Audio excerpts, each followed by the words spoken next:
We want to write these without absolute value. When we have an e up here, we're referring to the natural number e that goes back to the unit when we were dealing with natural logarithms in Algebra 2. When we have 3 minus the natural number e, we're taking the absolute value. E is one of those irrational numbers that goes on forever, but it's approximately 2.7 something. When we're trying to write these without absolute value, you got to think, okay, is the inside going to be a positive number or a negative number? And if I take 3 and subtract something that's about 2.7 something, the inside's going to be positive. If the inside's positive, does your absolute value do anything to it? No.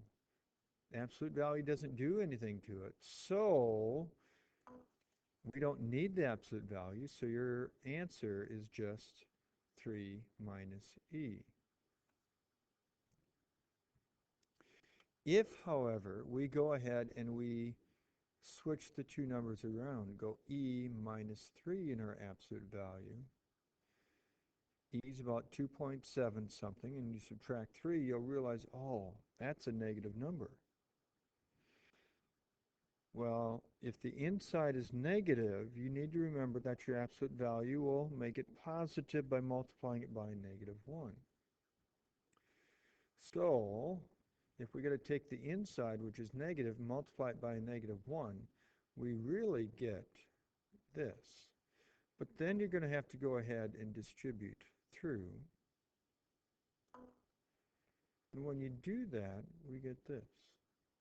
Now, whether you write it as an e plus, a negative e plus 3, or an e minus 3 doesn't make a difference because they're both meaning the same thing.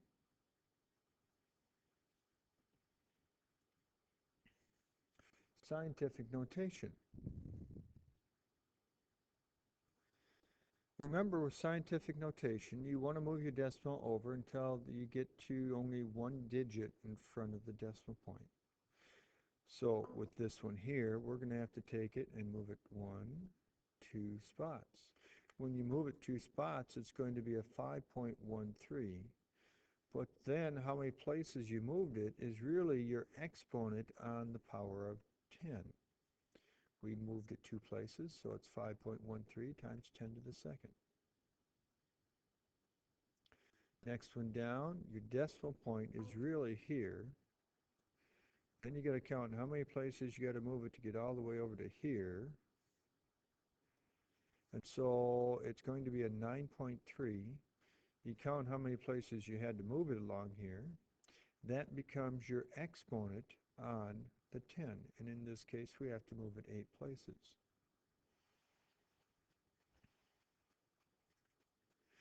When you're dealing with small numbers, you do the same thing. You need to go ahead and move your decimal point from here all the way till you get to here.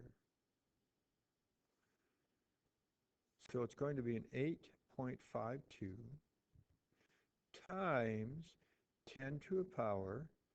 Your exponent, once again, is how many places you have to move it. But however, since it's a really tiny number, it's a negative exponent because we really moved our decimal point the other way compared to what we were doing up here. This one here, we're going ahead and it's in scientific notation, and we need to rewrite it as a standard number.